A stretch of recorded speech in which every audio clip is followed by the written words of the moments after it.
Ian, thank you so much. Taylor as well. My name is Tyler. I am the co-founder of TradFi to DeFi. We are a destination on your way from Web2 to Web3. We call the group TradFi to DeFi because we're trying to help people on their journey into crypto.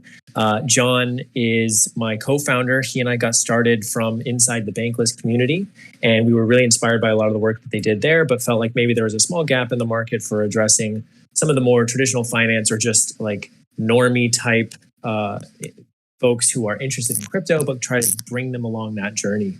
And so our mission in the group is really just to add value to our members. We help a lot of recruiting efforts. We drive a lot of traffic to people who are looking for deal flow and all sorts of other exciting opportunities. And so we really just try to maximize value. And we have a modest podcast and a small Discord following that we're really excited about. So just want to thank Taylor and Ian for connecting us. Taylor was a member of our group and still is. And that's kind of how we got connected. So we're really excited to be here and talk through Web2 to Web3 and how to make that transition. My goal is really in our first half of the call today, really to just try to hype up the ideas and big ideas of Web2 to Web3 to really drive interest in Decent DAO as a meaningful tool for achieving those goals. So, John, I don't know if you wanted to give a brief intro on yourself at all as well, just quickly. Yeah, just like Taylor said, Tyler said, we met in the forum on Bankless. It was just kind of a chance meeting, and we decided to go ahead and create a Telegram channel, a Discord channel, and really over time we attracted a lot of really interesting people, and it's something that we're both passionate in. And from my point of view, I spent most of my career. I got a short window before I retire, but I spent most of my career in finance, and I just saw an opportunity that the world was changing, and I needed to change with it. So I kind of brought my skill level up to speed, at least from the blockchain and investing side, not so much the dev side. I've never lived in that world, so I can't really speak definitely to that, but certainly wanted to bring my experience from the traditional world and my transition to the world of DeFi, I think is probably fairly common, and I've learned a lot, and I wanted to share that and help people along the journey. So really that's really where I'm coming from. Yeah, and I think my own journey is very similar. I was a traditional financial advisor, and at my last job as a broker-dealer, I was not allowed to talk about crypto. And this was as recent as 2019 and 2020, if you can believe it. And so I transitioned from that job and got more into crypto. And then I'm now working full-time as leader of biz dev on the crypto team at Cross River, which is a fintech infrastructure bank building crypto solutions as well.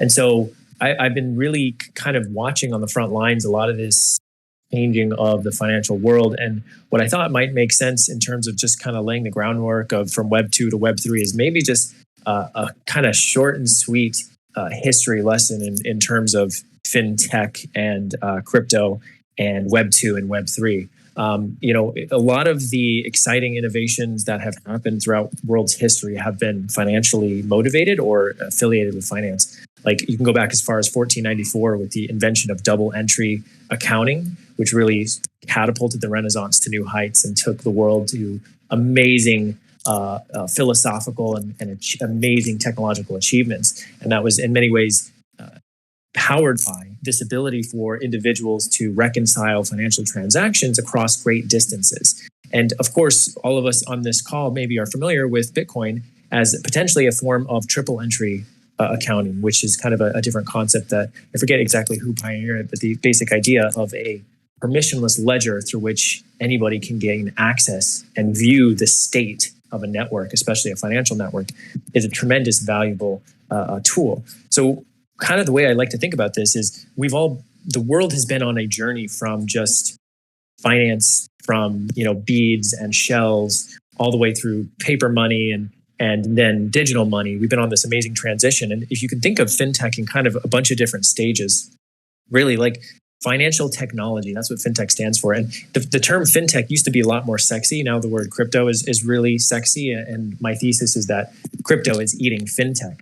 But to really understand that, you kind of got to go back in time and maybe think a little bit about what the financial technology history has been to date. And it's pretty simple. Like back in probably 1886 would be where I would say financial technology began, which was like the invention of the telegraph and transatlantic cables. And then soon thereafter, 1918, Fed Wire was created, and we have this payment network. And so as technology is evolving, you eventually get to these amazing disintermediating forces that happen to evolve finance further. And so, TradFi to DeFi, we're kind of fascinated by this concept. And we come from this, more TradFi background. And although we're not developers, we feel that we can maybe try and inspire some of this new journey based on where the past was. And so, like, if you think back to when the first credit card was created, it was actually created in the 1950s. And if you've ever heard of Diners Club, which is oftentimes on the back of your Discover cards, that actually paved the way for American Express and all of these other card networks, which allowed people to purchase things on credit. And so there's a great paper that I haven't read it all, but there's an amazing paper that talks about the different stages of fintech. And so this would be described as like the fintech as a baby, born from like the telegraph all the way through to the first credit card. That's like the first stage.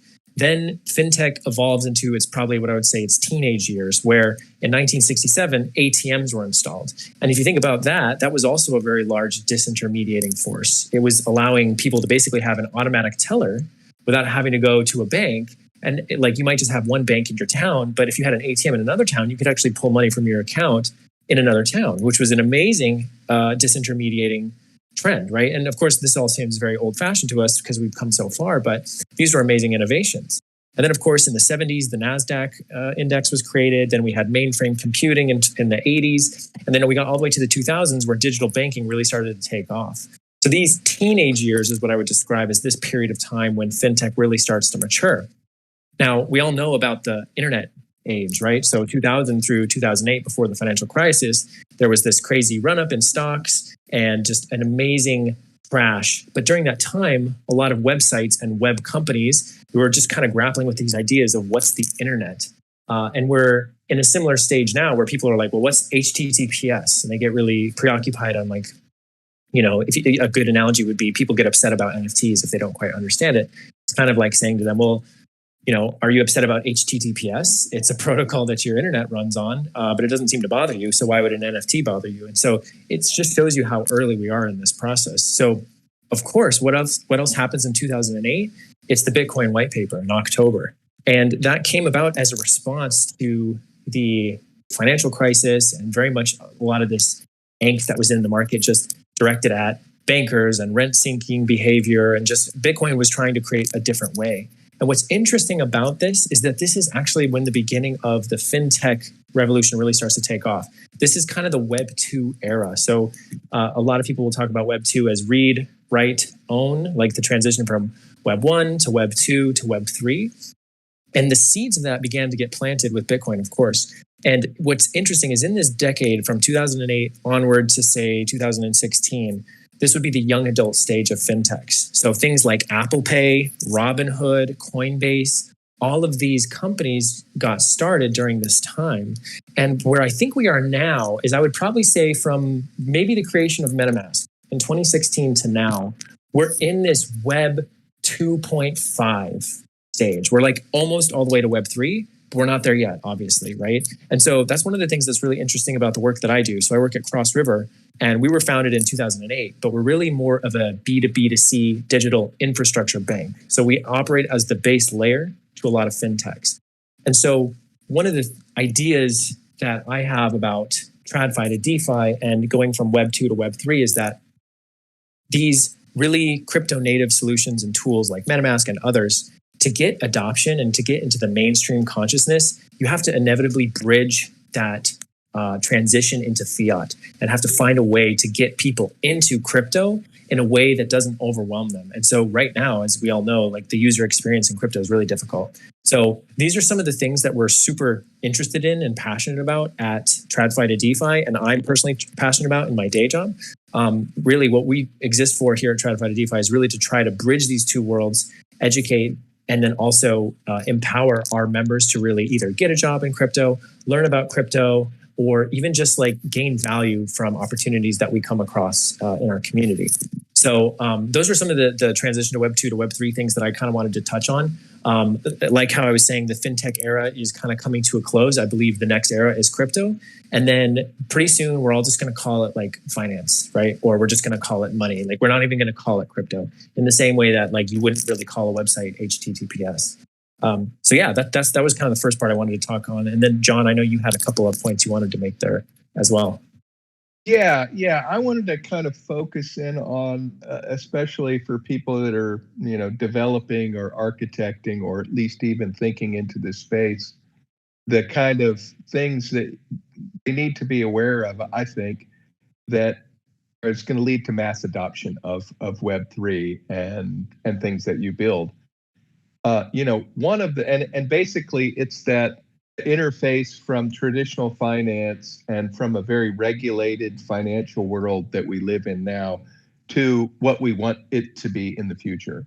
And those things, those pitfalls, those things that have to be addressed and changed are really going to be important. And one of them, which is the KYC requirement that centralized exchanges have, and then this future world of Web3 and the metaverse, even, of this idea of being more anonymous or pseudonymous, where your identity is kept separate from the financial world, and that your identity belongs to you, and only you can use it, and only you can profit from your own identity.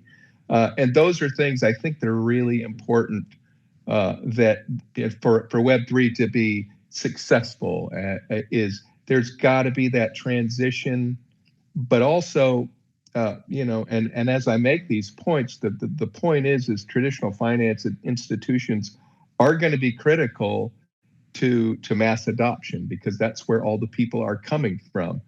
And so in order to get these people on board, there's going to have to be some initial compromise on some of these things. And I know, there's true believers that, everything should be 100% anonymous. Nobody needs to know who I am.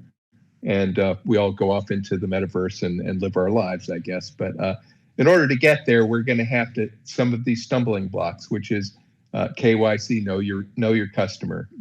People have to identify themselves when they buy crypto off of a centralized exchange. And so we have to keep that in mind when we're developing and we're moving in that direction, and making sure that we're keeping that at least in our mind. You can develop however you want to, but to get that mass adoption, I think that's important. Another one is the whole idea of DeFi, decentralized finance. We all love that. We're degens. We want to move our money and invest it the way we see fit, without any interference, without any friction. And that's awesome. And I love that. And that's a large reason why I'm in the space.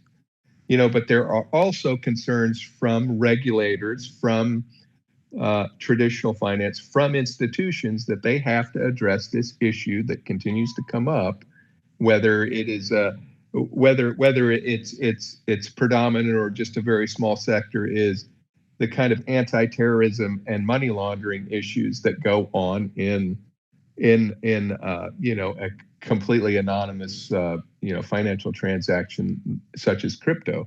We all know the stories of the dark web and people buying drugs and doing all sorts of things like that, and that is a concern. That has got people's attention that want to regulate this space, and also institutions that want to invest in it. They want to make sure that what they're doing is going to be handled properly. So again, it's that interface between these two worlds. The freewheeling finance world of degens and a traditional world, that there has to be some sort of way to address these things and protect people, and not fund terrorism or whatever it might be. And however you look at those issues, it's all personal, but still the people that you're going to have to influence and make happy in those areas, that you just kind of have to, like I said, keep that in mind. These are stumbling blocks that, if left unaddressed, it leaves an area for somebody to, be critical of your project or maybe not fund it, whatever it might be.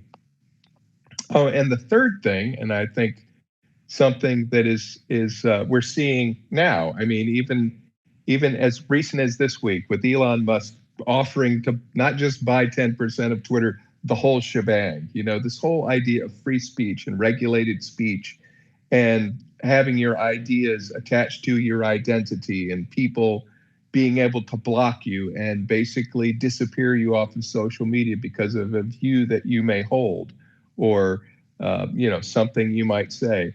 Those are all that's really a huge issue. So how is this going to play out in Web3? How is this going to play out in the metaverse? How are we going to build that world where people have freedom of speech, but also are somewhat protected? So those are just some real three things. The KYC, the anti-money laundering, and free speech. We're going from a world that they valued those things, but they're highly regulated, and we want to get to this freer, more open source way of living, and that Web3 presents to us, and the metaverse. So those are just some ideas, some things to keep in mind when you're developing and going in those directions, because we're going to need the support of everybody, because we all want mass adoption. We just don't want this small community of degens to have their happy life and go on. We want to change the world. I mean, at least that's part of the reason why I'm in TradFi to DeFi, is to help change the world and get us to this new realization of a financial future that's fair to everybody. And I think everybody probably sees that and wants that.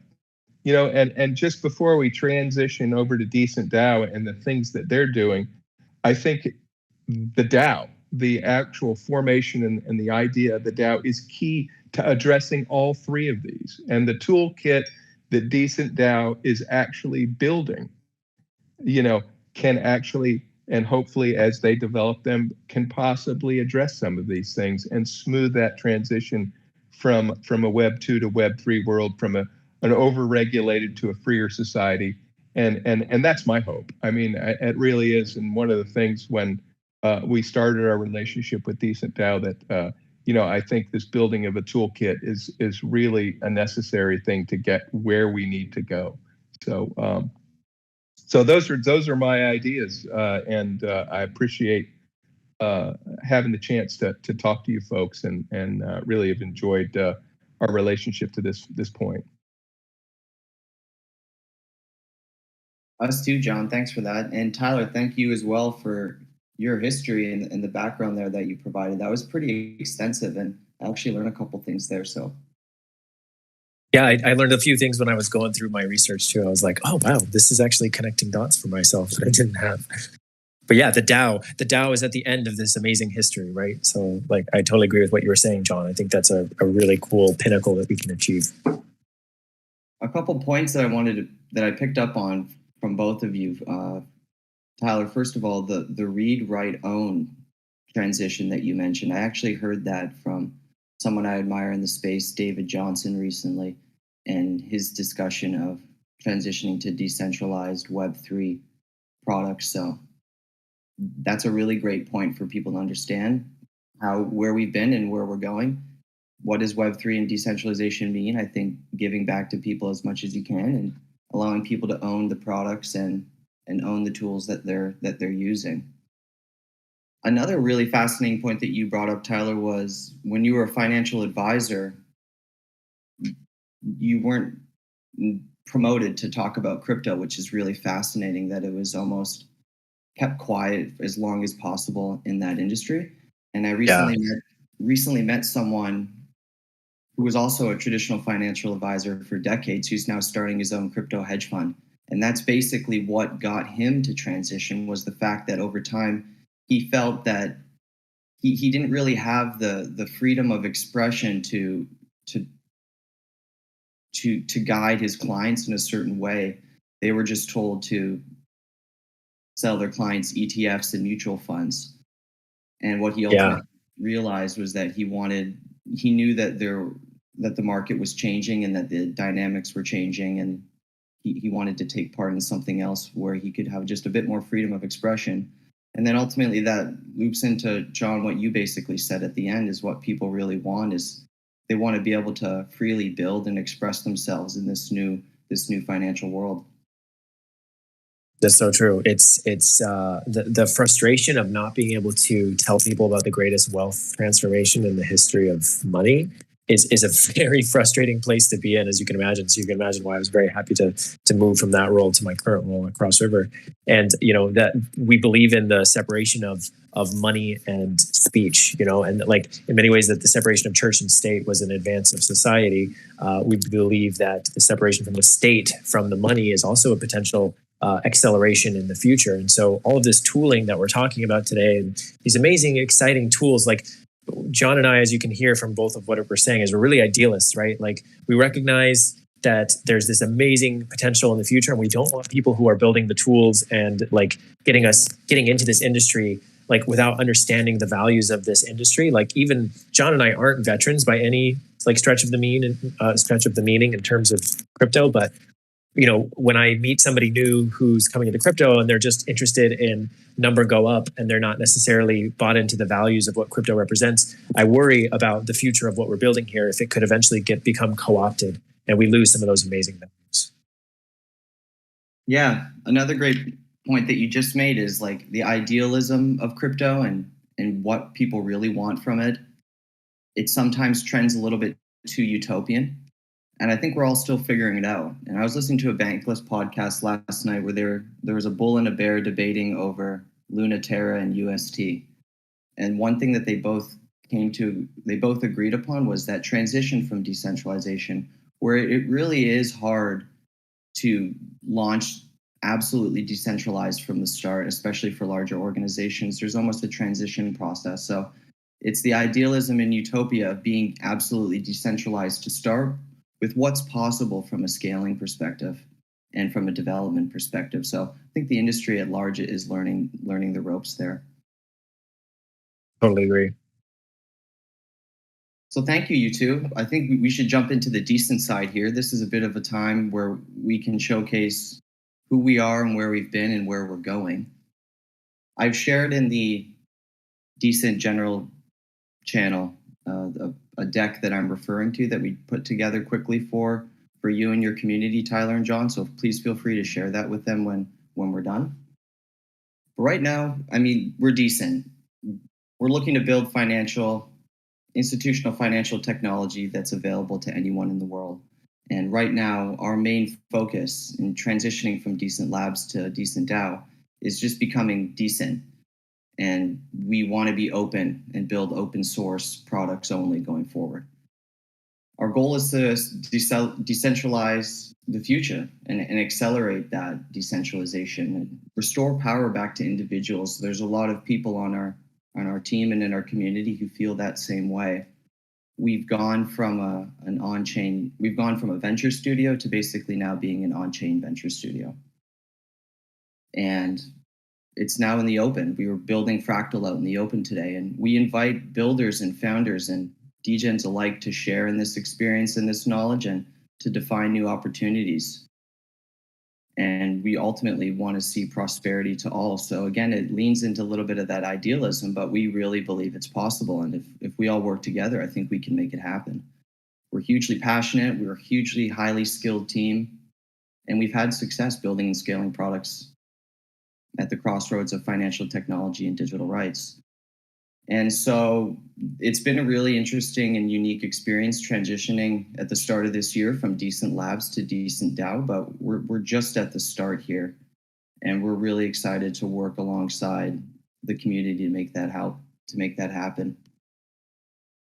Since 2017, we've helped launch 30 groundbreaking DeFi products. We've worked with early stage founders and market leaders. And our business model since 2017 and our founding was partnering with early stage Web3 products for cash equity deals. We really wanted to have accountability and promote long-term success and opportunity with the projects we worked with. Early stage product examples that we had were Sarcophagus, which we're really close with their community. We're currently working on V2 of that. That's a decentralized deadman switch built on Ethereum using Arweave. We've helped launch Rorschach, which is a really unique product that is at the crossroads of basically NFTs, gamings, and metaverse. And Taylor was a huge part of that. So shout out to Taylor for Rorschach and its launch. And then Frostbite, that's a great example of end-to-end encryption with wallet technology. And when it comes to market leaders, we've worked with some of the best in the past too, which has given us an even broader perspective on the market. We've worked with Celsius, Shapeshift and Portis, and ultimately BRD as well, which was acquired by Coinbase. So that was a hugely exciting idea that we worked with BRD and that they were acquired by Coinbase.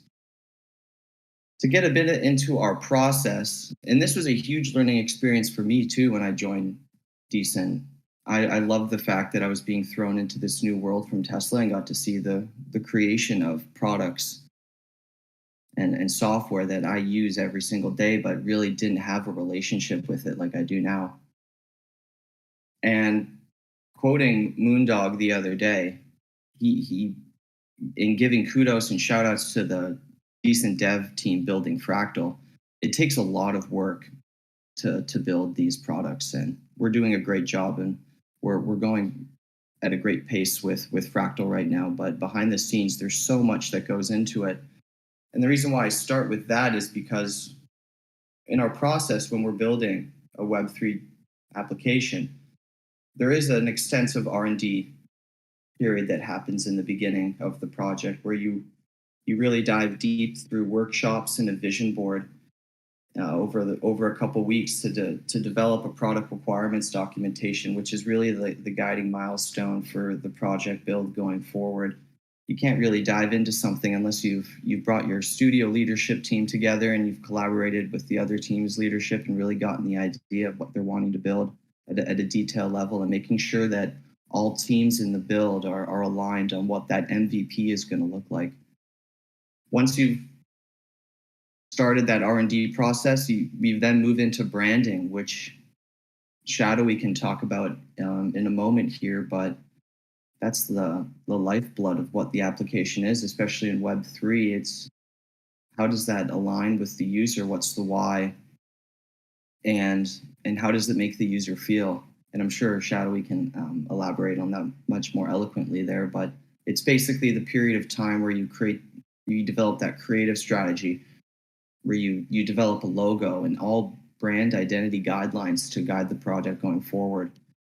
And once that's done, you can then move into the product design, where you take all of those assets that you've branded and developed with the other team, and then you create information architectures and wireframes for how the application is going to work.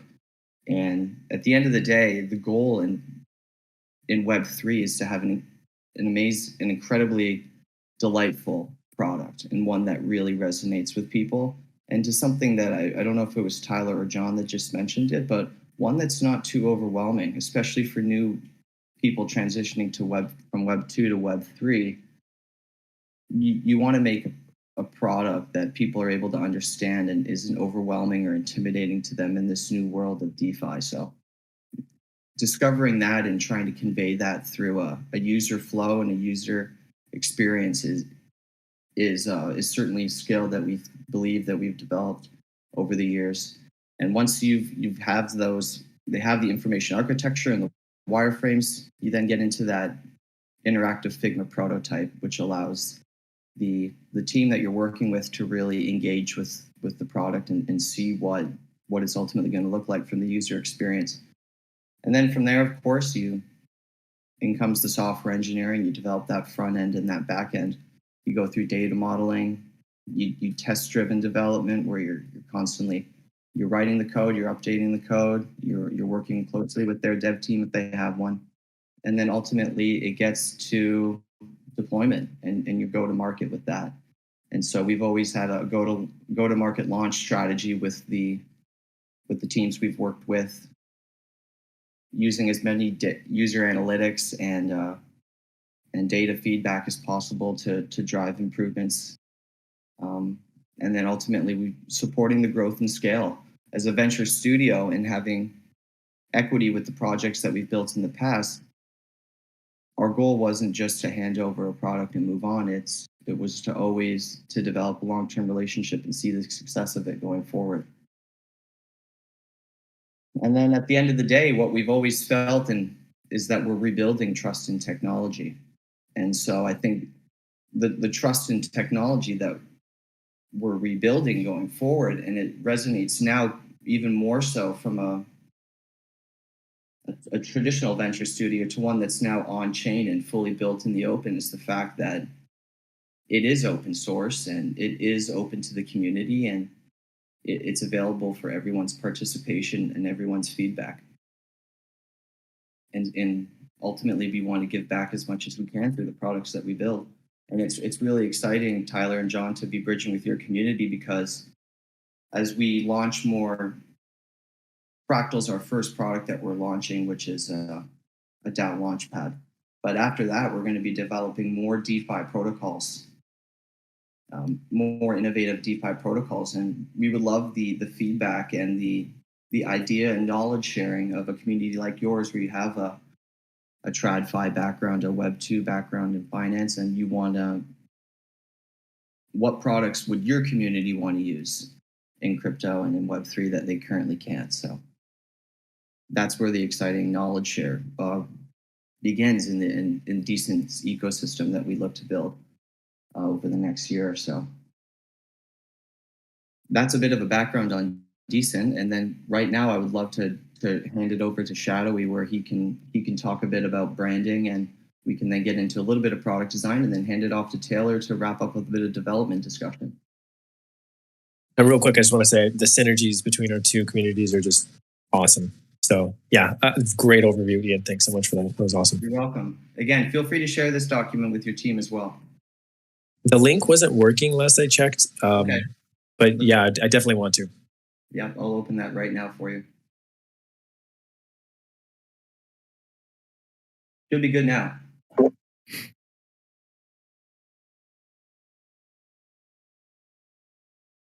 You there, Shadowy? You want me to jump in? Yeah, how's the bread going? Heck yeah. Dough's rising. Dough is rising. Line goes awesome. up. Line goes up. Yeah, so thank you for that introduction, Ian. That was awesome overview of who we are and what we've been working on for a while. Before I get into deeper on the branding piece, I just wanted to touch on a couple of things. So, first of all, yes, my name is Shadowy here, but I just wanted to say that you guys can call me Nicholas. That's my name. I love the autonomy or the anonymity that Web3 provides people, and I think it's wonderful that people can truly express their identities and how they feel and how they want to be perceived online. But I don't mind doxing myself to a degree and being called Nicholas online, even though my name here is Shadowy. So it's nice to meet everybody officially. I've always been on the internet growing up at different messaging boards and MMOs and always hidden behind a username. And as soon as I met someone, the first thing I did was tell them my real name and get on that first name basis, because I always believed in as soon as you did that and broke that barrier down, you really opened up so much more deeper connection opportunities with that stranger, on the other side of the world, wherever they might be. And it allowed me to really foster relationships a lot deeper. So I fully am okay with being doxxed and just being called Nicholas. So it's nice to meet you guys. Tyler, John, hello. Second thing I wanted to touch on is, so that process that Ian just went through, while it sounded very step by step, and for a while that is sort of how we did it with a waterfall approach, as to put it in more official terms. The reality is that all the steps and the parts of building a product really happen sort of all at once, right? Some things have to start before others, and some things have to wait till the end to really get kicked off and fired. The engineers obviously can't start building a front end design until we have a brand and a UI to put in front of them. But part of what we have found over the years and really worked to foster and grow in our culture of building products is really understanding that collaboration across all those different departments and getting those processes sort of kicked off in unison. So everybody knows what's going on at any step of the way for whatever project we're working on. And it's allowed us to really move a lot faster and build more robust products in the same amount of time. So just for people out there who are interested in getting started and curious about what it actually looks like to build a product, it doesn't have to be a step-by-step. I think it's more fun and more rewarding to really get all your stakeholders in there all at once. Couple other things too. Tyler and John, I wanted to touch on some of the things that you guys talked about at the beginning because they really stood out to me. And Tyler, I really love that you brought up that that timeline of Fintech and like really opened us up with that historical perspective. And what really stood out to me is, later we kind of came back to it, and I don't remember who it was, but someone mentioned this being the end, and I wanted to extend that thought experiment out and wonder in another 50 years, another 100 years, you use the analogy. Part of what really stood out to me is you use the analogy of, the human life cycle and the, adolescent years essentially being from the dawn of the credit card or all the way up to the dawn of the credit card, right? And so I'm wondering, in 50 years, if someone decides to make that same analogy, where would crypto fall in that? Where would this time period we're in right now fall into that timeline? Because right now, we're not at the end, we're just at the present, and this thing is going to continue to evolve and grow. And 100 years ago, nobody thought that they'd be able to get their money in a different town. They'd have to go to their own bank all the time, and now we can have peer-to-peer transactions to anybody across the world at any time, which is an incredible leap in advancement for the exchange of money.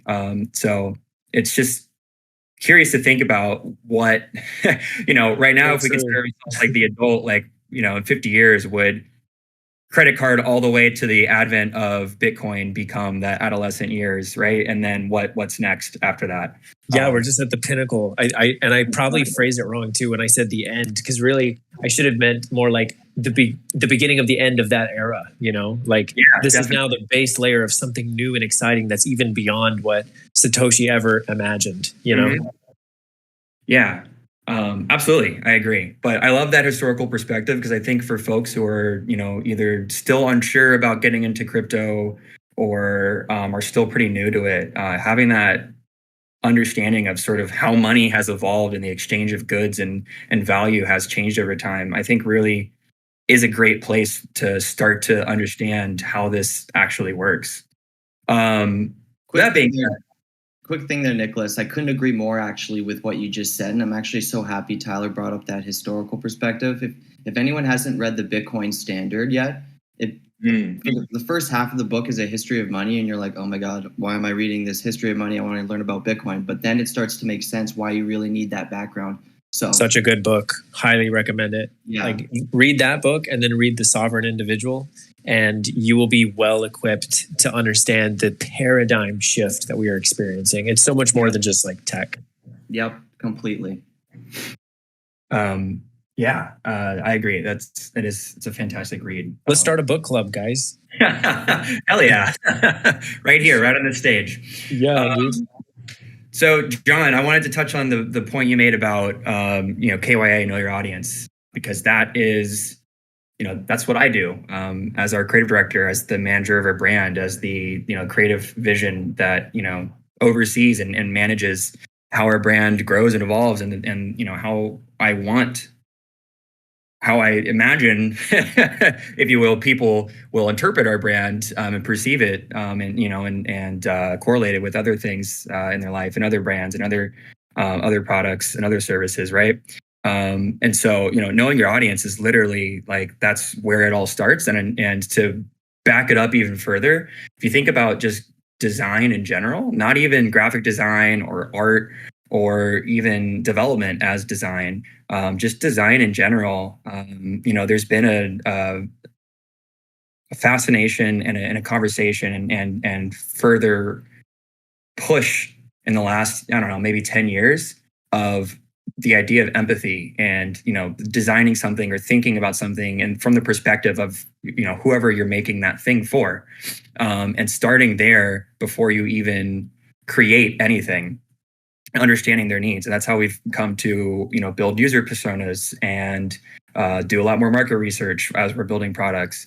All of that has enabled us to build products that really help us connect with their audiences a lot more, because we're not thinking about ourselves and what we want, we're thinking about what they want.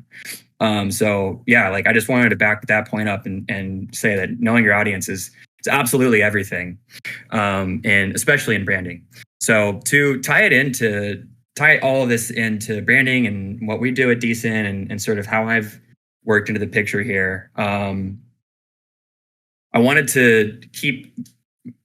originally wanted to, kind of go in with a whole backstory of how I got started with Decent, yada, yada. But I really want to keep this focused on that transition between Web2 and Web3, because that's what we're here for, right? And so to touch on the experience that we've had over the last few months, I mean, it has been a heck of a ride, to be honest. And we essentially flipped our brand on its head. Before, when we were operating as Decent Labs as a adventure studio, we were always designing for a client. We were always building products for someone else. We were always catering to, the needs of the other. And we operated as a B2B company, right? Oh, there's that timer. One sec.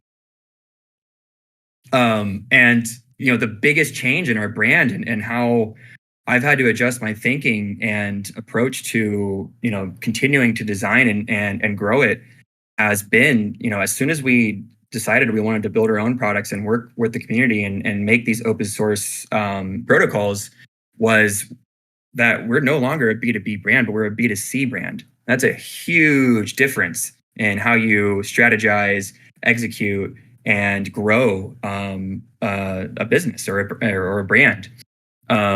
So, there's a whole list of challenges that come with being a B2C brand that you don't necessarily have to face as a B2B brand.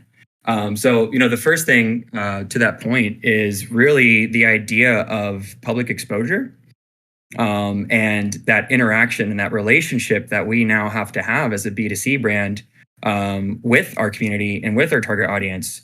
Before, our target audience and the people we were really speaking to were other entrepreneurs, investors, small teams that were just starting up a project or an idea. And now we're speaking to not only those people, but the crypto community at large, and trying to attract a greater audience pool of talented individuals, right? And the way you talk to 100 people is a whole lot different than the way you talk to 10 people, right? So essentially overnight, our audience changed and it grew dramatically. And we have had to figure out, how do we properly adjust our messaging and our look and feel and our overall tone and perception to appeal to this new audience of ours, right? So to do that, and one thing that I think is so important for branding, and one thing that I always come back to time and time again, because a brand is something that is never finished, just like Fintech and the history of the world, things never are done. They just sort of continue to evolve and grow and change. And so when you think about a brand, again, having that historical perspective and going back to the basics, I think is absolutely crucial to make sure that you're setting yourself up for success and getting yourself on the right track, especially when you go through such a huge pivot like we did. So the last few months, rather than blowing up marketing streams with events and tons of new design and content and making a ton of promises to the public about things we're building, we've really had our heads down and focused internally. And Ian has done a great job slowly starting to build this machine up of trying to get the word out as we've started to have answers to some of the questions of really who we are. We had to really sit down and ask that question to ourselves honestly again, and really ask ourselves, who are we? Why do we exist? What purpose are we serving to this audience that we're talking to? And, how do we get ourselves in front of them, and how do we engage with them and get them involved? And it took a lot of really difficult conversations and note-taking and scrapping of ideas and coming back to it and, iterating until we finally landed on a set of answers that we felt were true to our core and what have always been true to us, regardless of, what our particular business model was. So that's been a huge transition and a huge undertaking. And, in many ways, again, it's not done and it never will be. It's just a matter of finding answers to questions that you can sit with and be happy with until later on down the road, you realize that those answers are no longer valid and you have to question them again.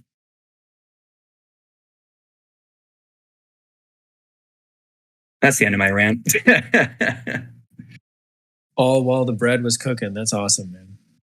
I felt like I got a lot of insight into the way developers think through products. I feel like that's missing from our side of the world, where we are all users and sometimes don't understand some of the work that goes in behind it. And like Ian's background on the steps taken, and then your own passion for understanding that B2C nature is really cool. Like, I'm imagining the emoji of the handshake right now, TradFi to DeFi and Decent DAO, like very much trying to help educate this conversation going both ways and really inform one another on these amazing financial primitives that we're all building together. You got me more bullish, Nicholas. That's awesome. Heck yeah, absolutely.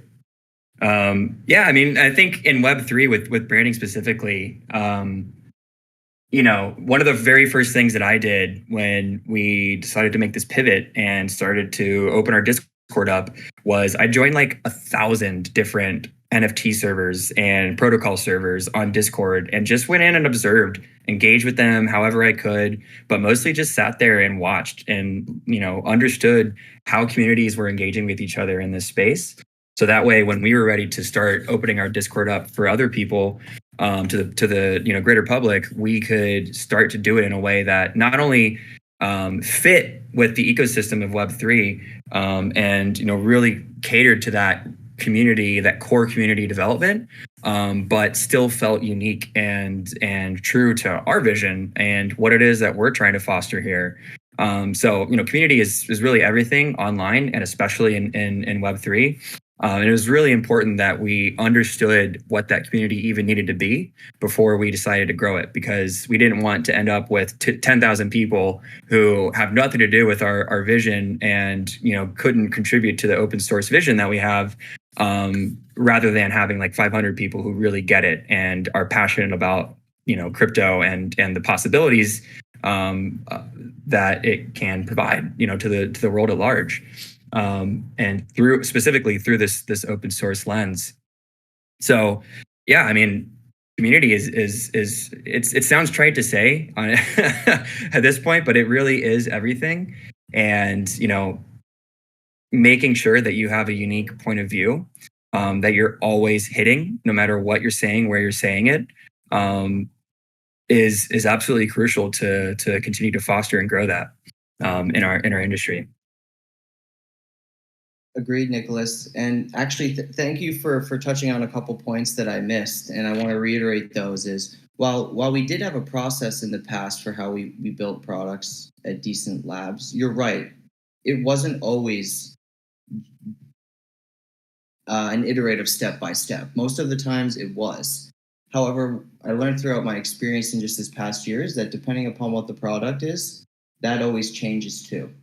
I can just, even on the development side, depending upon what the development is, maybe that development is in line with product design. Like, you can always bring smart contract development to the front while the product design team is building out the UI and the UX before the front end and back end can get involved. There's different ways that the product roadmap and building it can be flexible.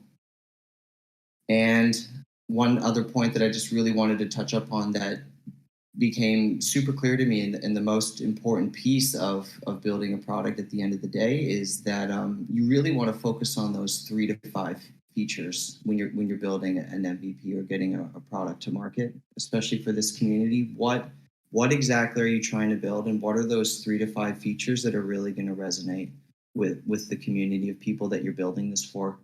So that's just to touch a little bit more upon the build cycle there. But the last point you made was absolutely spot on, and I'm glad you brought it up too. Was, yeah, Decent partnering with early stage founders. We very much were B2B, but now we're completely B2C. So I'm glad that you brought that up, in the sense that we're now building for a community at large, And again, to fit with the ethos that we discussed in the very beginning of this, it's all about what can we build for the community and help the community prosper, rather than a couple individuals looking to launch a product. So thanks for touching upon that. Yeah, absolutely. And by the way, Tyler, it's not a handshake emoji. It's like the full-on predator handshake.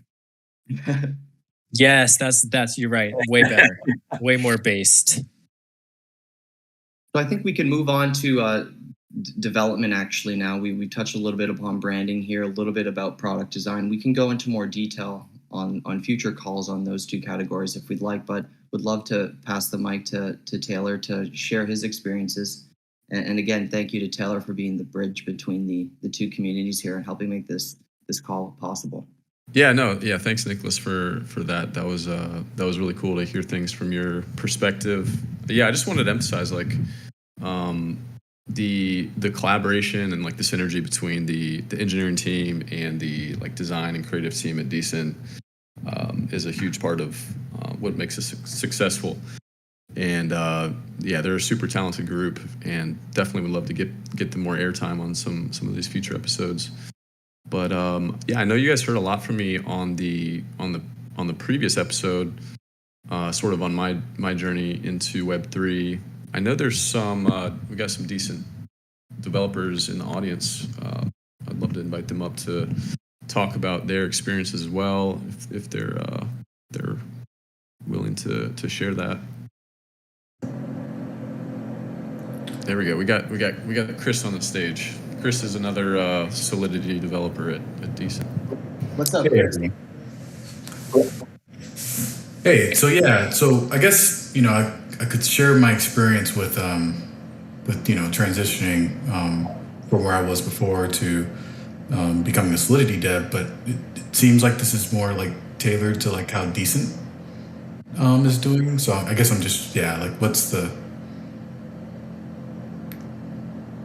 Yeah, I think just like your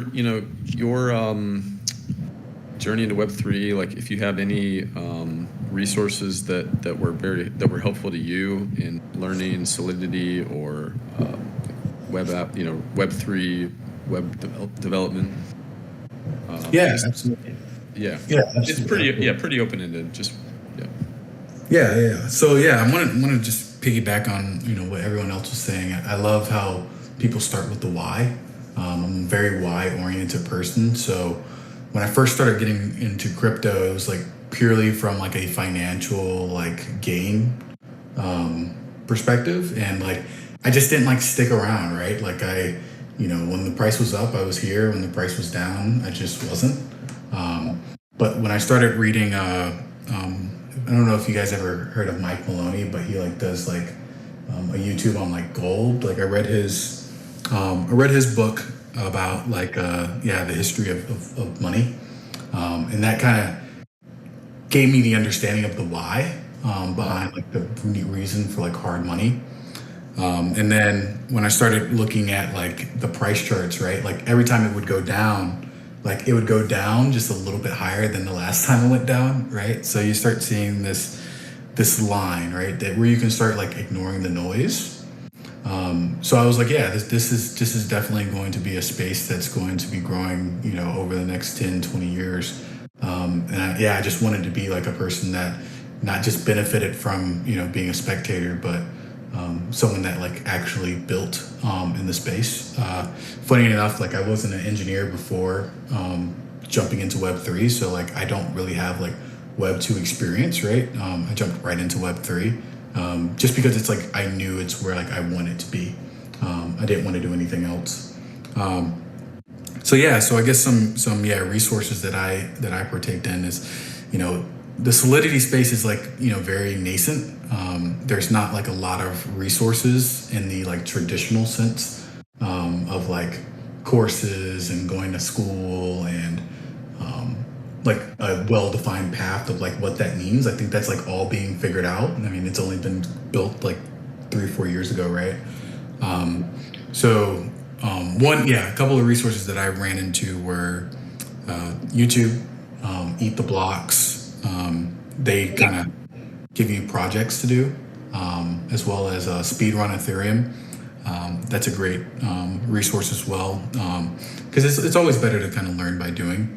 And then if anyone has ever like worked with crypto zombies, like I think that was like one of the first like tutorial websites out there to help learn Solidity, like kind of like in a free code-esque approach. That was great. And as far as like so like learn by doing. And then I created a portfolio for myself, kind of learned like, researched like how to become a Solidity dev or a web dev in under a couple of months. And I learned it. I did it, followed those courses, and I did some, if you just go on Reddit and post that you're looking for jobs, there's plenty of people out there that are looking to pay you an exposure. And that was great. Got paid in exposure and experience. And then I was able to, jump in with Decent Labs, show them what I've done in the past, and sneak by the interviewers. And now I'm here. So, that's my story. Yeah, definitely. Yeah, Chris, definitely resonates with me. Like when you said like, felt like you were sitting on the sidelines. I felt the same way. Like probably the first 5 years I was involved in crypto, I was just investing, and then it got to a point where like DeFi started to take off, and like it really started to, I don't know, it just resonated a lot. The whole concept of DeFi is when I sort of realized that I wanted to, get more involved and like start building stuff, and that's when I started the journey of becoming a Web3 developer. I'll throw a few more. Crypto Zombies was one of the resources I used as well. I'll add to that the book Mastering Ethereum by Andreas Antonopoulos. It's a great book. It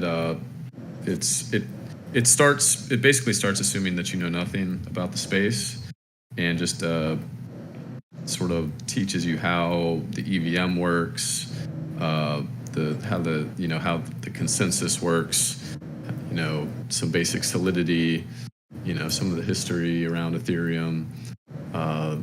It ends up being very technical and detailed by the end of the book, but highly recommend that. And then one of the other resources I used was a Udemy course. It's called Ethereum and Solidity, the Complete Developer's Guide. And it teaches you Solidity and also React and how to build web apps that integrate with the smart contracts, because that's also a huge part of what we do. When we say we're Solidity developers, we're probably writing JavaScript and TypeScript a much higher percentage of the time than we're actually writing Solidity, for writing tests for the smart contracts and also for creating the web apps. So that's a huge part of being a Solidity dev as well.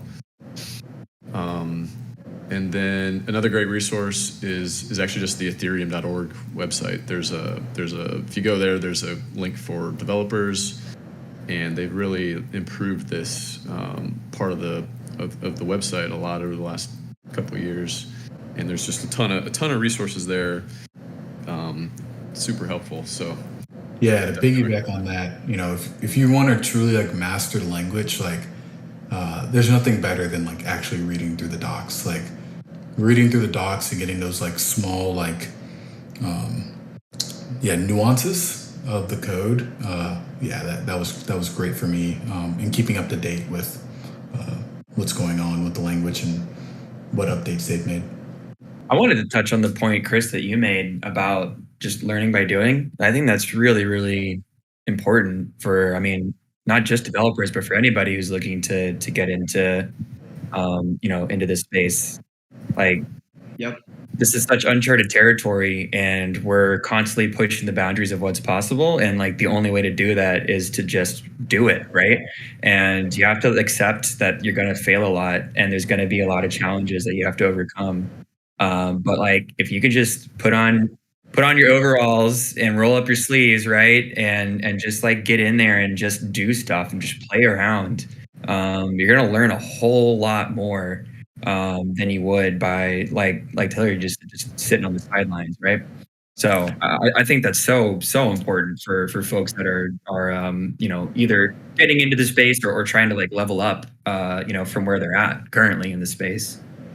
Yeah, 100%, right? Like even the people that people would consider to be experts, like the team maybe working as like a core Solana dev, maybe for the wormhole, there's still exploits where like hundreds of millions of dollars like lost, like, and these are like expert level teams that you would expect the world from, right? So like, yeah, I put a very strong like asterisk next to anyone that's like, I'm an expert in the space, I know exactly how everything's going. Like this is still like the time to like where like almost anyone can like get started, get moving, and like really just like get their experience level up to like be able to compete with like the best of the best out there.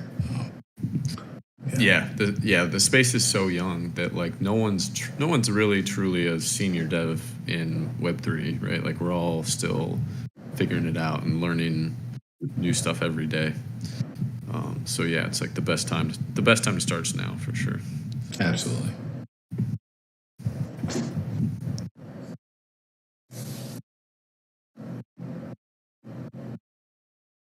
Well, thanks, guys. Appreciate that.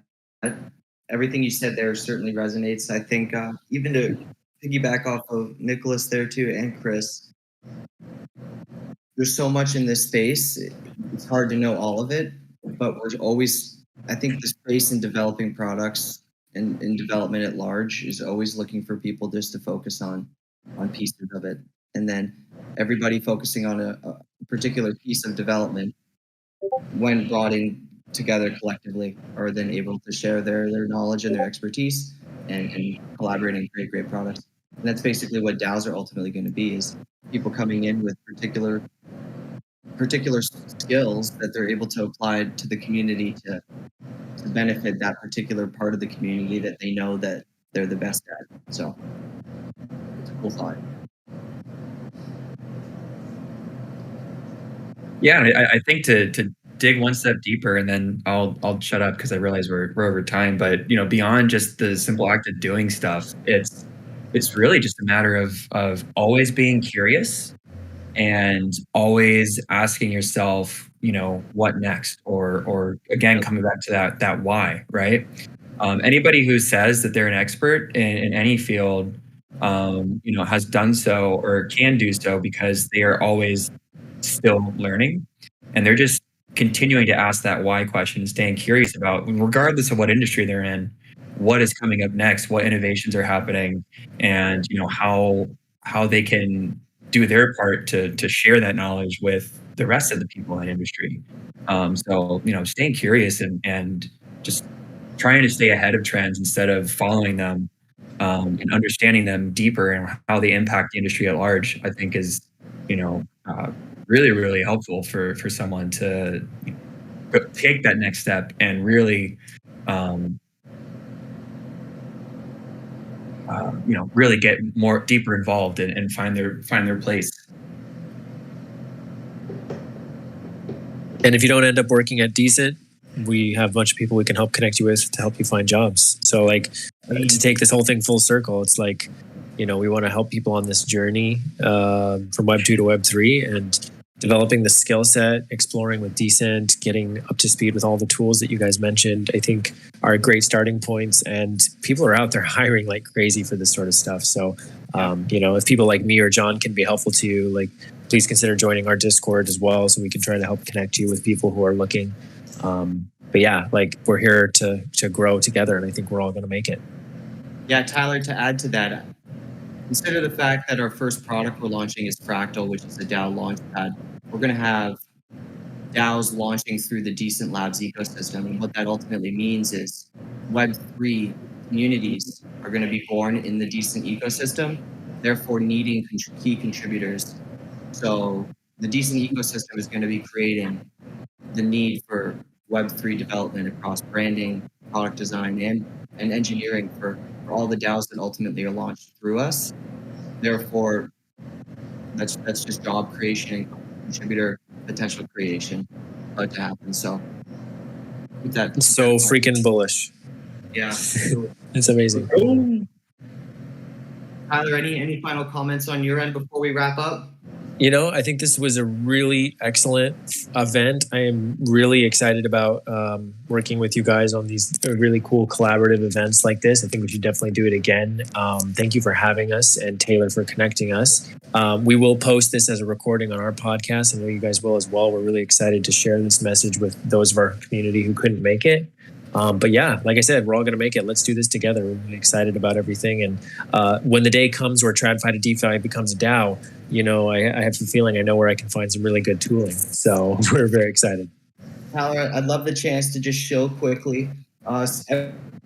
Everybody stay tuned over the next week. We're about to have a huge announcement on what we've been doing. We just finished a pretty large venture capital seed round raise, hugely exciting. Fractal's making incredible progress. Sarcophagus V2 is making great progress. More DeFi protocols to come. Follow us on Twitter and Discord. The more contribution, the better. Yeah. Awesome. Thanks, guys.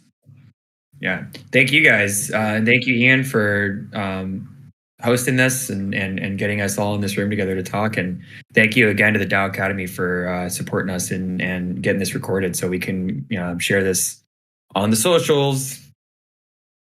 Yep. Thanks, y'all. Thanks, guys. This was awesome. Bye, guys.